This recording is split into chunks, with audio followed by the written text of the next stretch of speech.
All right, for 3.5 sets and Venn diagrams, here's our vocabulary. So we have real numbers, where all real numbers include decimals and negatives. We have natural numbers, where it includes all positive whole numbers and includes zero. We also have integers. Integers are the whole set of all integers that include positive and negative and zero. When we see the symbol of integers with the positive sign, it refers to all the positive integers, um, so all the positive whole numbers with no zero and no negative numbers. And likewise, with when we see the integer symbol with the negative side, it refers to all negative whole numbers with no zero and no positive numbers. We also have rational numbers that refers the set of all rational numbers that can be any number written as a fraction, like 1 over 5 or 3 over 5. These numbers can be these are numbers that can be represented by a fraction. A number that cannot be represented as a fraction would be pi. This is as pi goes infinite, and therefore it can not be represented by a fraction. We also have an empty set. That means that it has no elements. It's not zero, but it's not a number at all. It's just an empty space. Another symbol that we have that refers to our 3.5 lesson is U for union. That means that if we have a group A and a group B, both datas will belong to both set and B with no repetitions.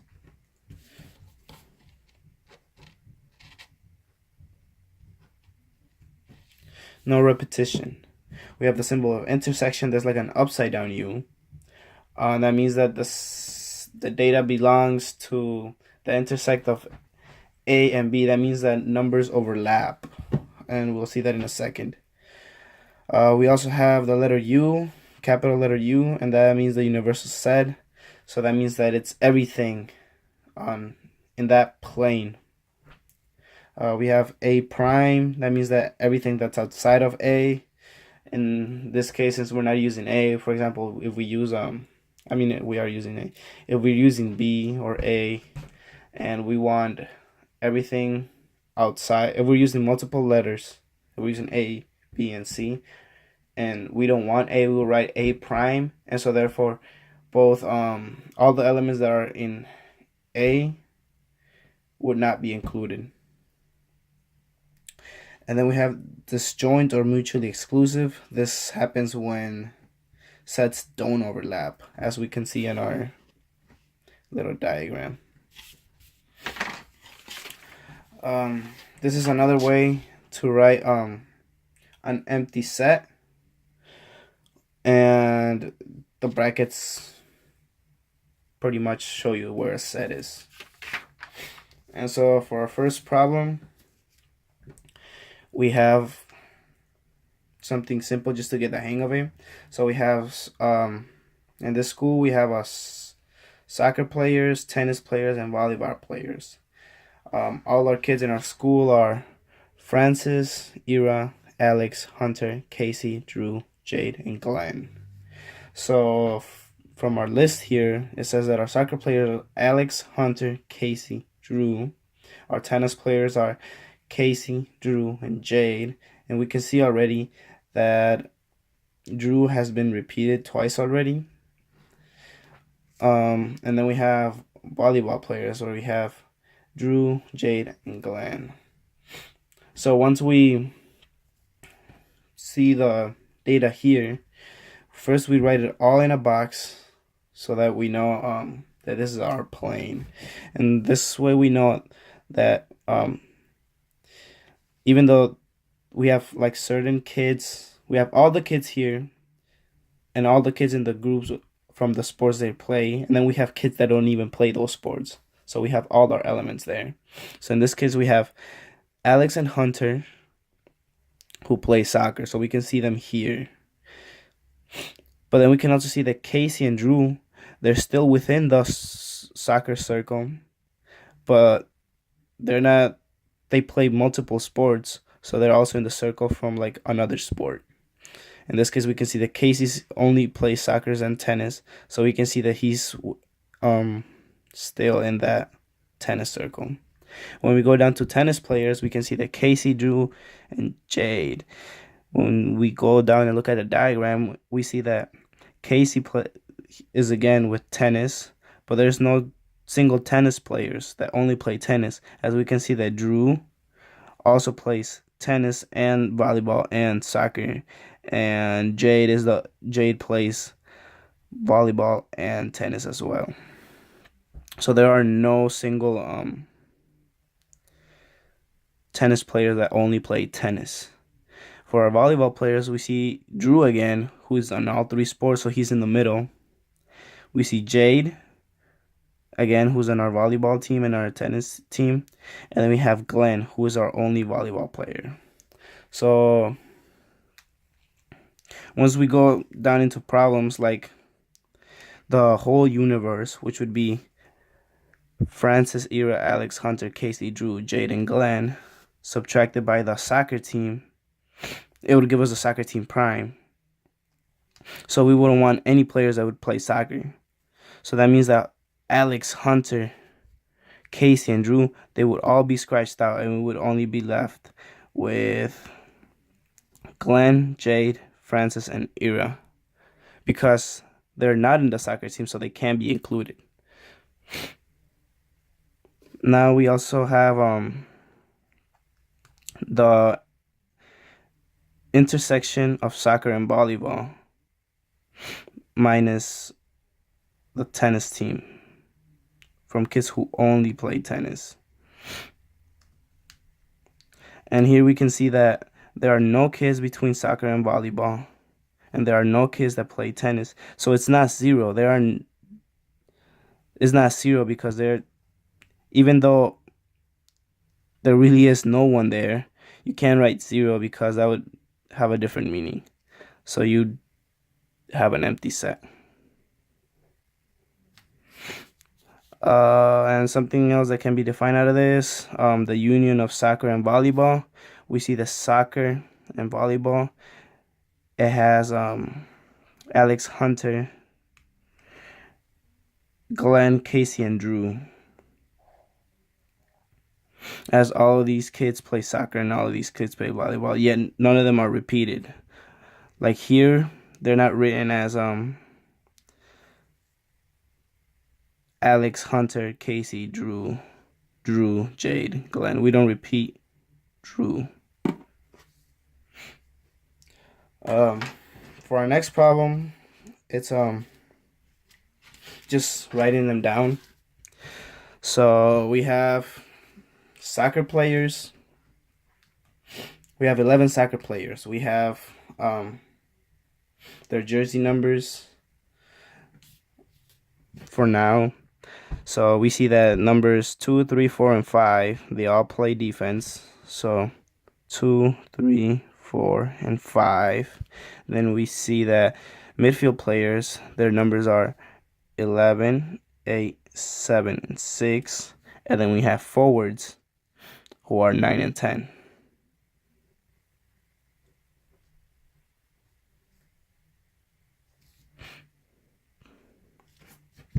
So once we have this written down, we can then answer the questions. So it's number of forwards.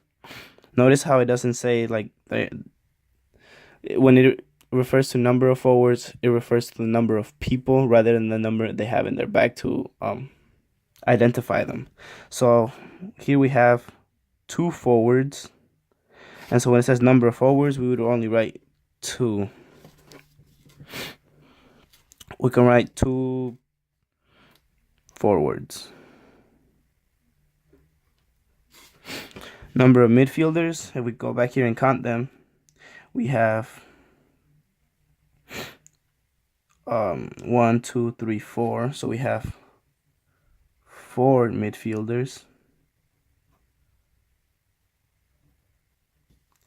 And then we have number of defense, and we have 4 defense.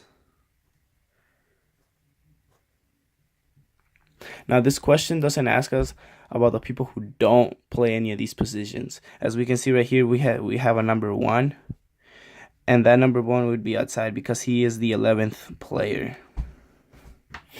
And in any scenario where they ask you about the 11th player, you have him written down here, and so you have the whole data of the whole universe in the diagram. Our next question is, a school offers its students 3 sports: golf, tennis, and swim. The Venn diagram shows the number of people involved in each activity. How many people play golf? Well, we see here that there are 11 people in golf that just play golf. There's 1 that plays golf and swim. There's 3 that play golf, tennis, and swim. And there's 2 that play golf and tennis. But if we add them up, so we have 11, 12, 13, 14, 15, 16, 17 people. So there's a total of 17 people who play golf. This question doesn't ask for only golf. It just asks for golf in general. So there is 17 people who play golf. This is pretty much just asking you the number of people in G. And then it asks how many people play tennis and golf. Notice how this one asks you and golf. So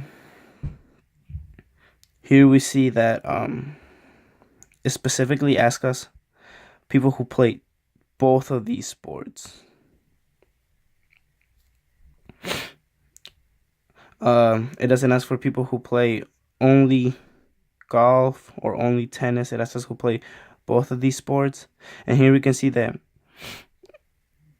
2 people play tennis and golf, but 3 people play tennis and golf as well. Right here we ignore the fact that they play swim, they're in the swim team. So we would have 5 people who play both tennis and golf. This is pretty much asking G intersect T. So number of people in G intersect T. And then it asks us how many people don't play golf. And that's pretty much 5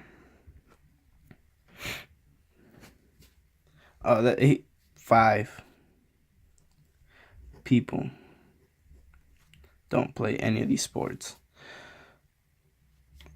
And this can be written down as number of people in the union of T with G,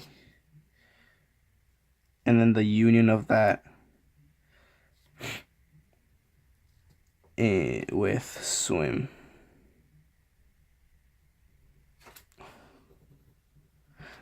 Sorry, I misread my S as a 5. It's actually 4 people who played. Oh, hold on. 4 people who don't play any of these sports, and this can be written down as the number of people. This can be written down as T, tennis, union, golf, union, swim, prime, because it'd be everything out of that, and that would leave us with 4.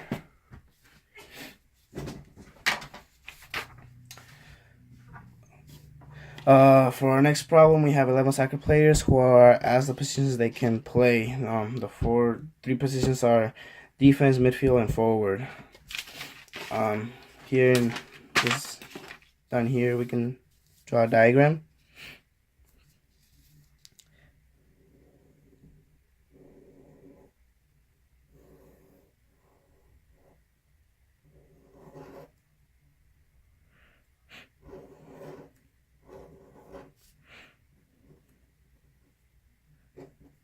And then it says 6 players say they can play defense, 6 players say they can play midfield, 4 players say they can play forward, 1 player say he can play all 3. 2 players said they can play both defense and midfield. 1 player said he can play both midfield and forward, and 1 player said he can play both defense and forward. 1 doesn't play any of these positions. So first of all, we write down the data that we can rely on. So it'd be where it's anything that the players can play both, where it can satisfy both, so the intersect of 2 of the sets. So 1 said he can play all 3, 2 said he can play both defense and midfield, 1 said he can play midfield and forward, 1 said he can play defense and forward.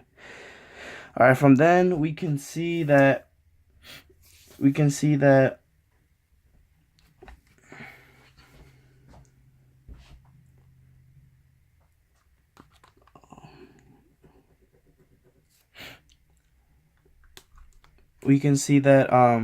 there are some like players missing, and so we can just focus on 1 set at a time. So 6 players said they can play defense. So in this circle right here, we can see there's 2, 3, 4 people already playing defense. And so if there's already 4, that means we're missing 2 more people who play defense. There are 6 players that can play midfield. In midfield, we already have 2, 3, 4, and so we're missing 2 more players that can play at midfield. And 4 players said they can play forward. We already have 3 players playing forward, so we just need 1 more. Now to check our answers, or to check that everything's right, we can just add everything within the diagram to see that it adds up to the 11 original players in the whole universe. So we have 6, 7, 8, 9, 10, and with this guy 11, so we know that's right. Now the next question says, how many players play defense? Well, we see that there are 2, 4, 5, 6 players. 6 players play defense. How many can play defense at midfield? That is defense union midfield, and that equals the addition of these 2. So we have 2, 4, 6, 7, 8, 9 players can play defense at midfield. And then lastly, it says how many players play anything but forward. So it's everything but forward. So all the forwards are scratched out, and there's only 2, 4, 6. And with this guy over here, he doesn't play forward either. So that's 7. So that would be forward prime. Numbers of forward prime. Numbers of the union of defense and midfield. All right. A group of students were asked about their favorite topping for toast. 18 prefer peanut butter. Oh, this is your homework. I'm sorry. Yeah, this is your homework. Look at it. Pause the video. And these are the answers. Now review the answers, see how it goes from every process. This is how you find the middle term. Alright, for the next question, look at it, pause the video, try it on your own. Alright, and these are the answers. The middle term was given. From then you can subtract to find the last term, and then you can check your math and subtract from the total, and it gives you that 14 people that don't do either. Thanks.